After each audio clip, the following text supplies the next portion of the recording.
We're paying the price for the death of journalism by Derek Hunter on Townhall, March 15th, 2020. That journalism is dead has been a punchline for so long that we've forgotten how that fact has real-world consequences. We're now paying the price for the failure of that profession to hold itself to any semblance of standards. As worry and straight-up panic sweep large swaths of the country, causing irrational toilet paper hoarding and runs on canned goods, there is no outlet and no journalist worthy of trust when it comes to conveying truthful information to the public or to hold anyone in power accountable.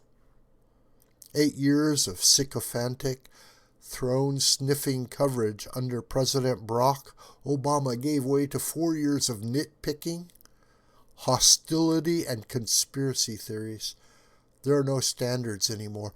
If someone on TV hates President Trump, there is no outrageous, medically dubious statement they can make on CNN or MSNBC that will be challenged. And if they love him, there is nothing that will be challenged on Fox. The opposite is true on those networks if you replace President Trump with any Democrat.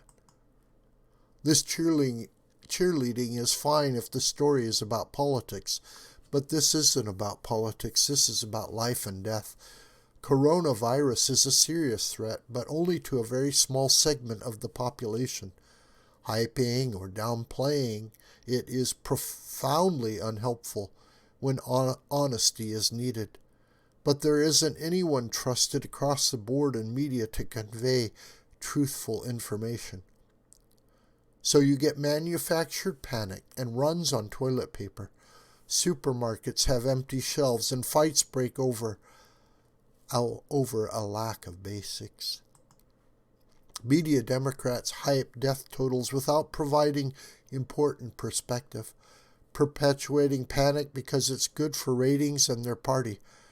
More people are in danger from the panic being incited by pundits, politicians, and journalists than they are from coronavirus. You'd never know that if you turned on your TV. But ask yourself an important question. If coronavirus is the threat they portray it as, why are liberals engaged in an argument over semantics?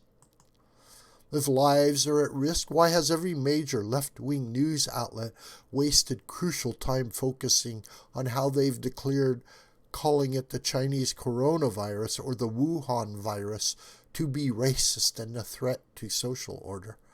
Especially after they'd spent weeks calling it those very things, only declaring it problematic after a couple of Republicans followed their lead and called it the same thing.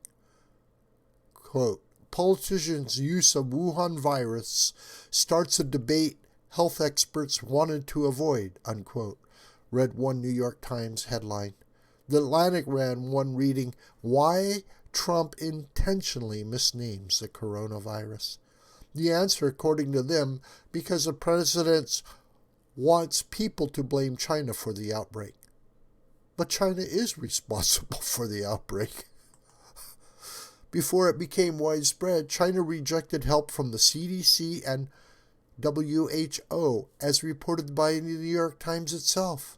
Quote, CDC and WHO offers to help China have been ignored for weeks, unquote.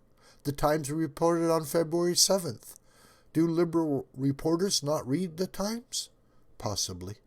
It all seems like liberal reporters and pundits don't watch MSNBC or CNN, even those employed by those networks. The current talking point is to call noting the place of origin of coronavirus, something common when it comes to naming viruses, racist. Yet these very same people did it countless times themselves, only deciding it's problematic after Republicans joined them. Quote, Trump's coronavirus speech was laced with xenophobia, unquote, declared Vox, because Trump noted it was a foreign virus. Democrats are also fundraising off for coronavirus and aren't being called out for it. These are unserious people in a time of serious challenges. The world's greatest minds in the field of infectious diseases are working to save the lives of older, vulnerable people, and they see opportunity. Senators fret. Right now in America, it is easier to get an AR-15 than a test kit for COVID-19. While noted liberals complain, note that Trump's coronavirus team is all male, all old, and all white, while there are women, a woman of color, speaking at that very moment. These are but a few examples of the unserious and partisan actions of the left. There are countless more. The left is portraying coronavirus as an existential threat to life on Earth, while not missing a beat when it comes to their political agenda and electoral strategy, even trying to cram federal money for abortions into the emergency coronavirus funding bill. Meanwhile, Fox has stupid, counterproductive shouting matches and hasn't disrupted the streak of having the same 12 contributors on all the time talking about every subject. Let me tell you a little secret.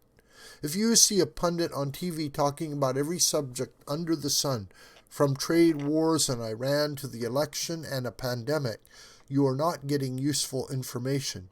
You are getting opinion.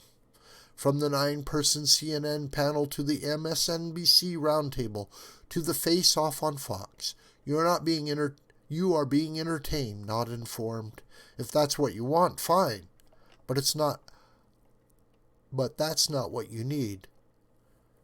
If that's not what you need, you're out of luck. People are going into debt to stock up on food. Businesses are suffering and many will not survive. Life is being upended. Panic is being induced. And a large percentage of the political world is giddy at the prospect.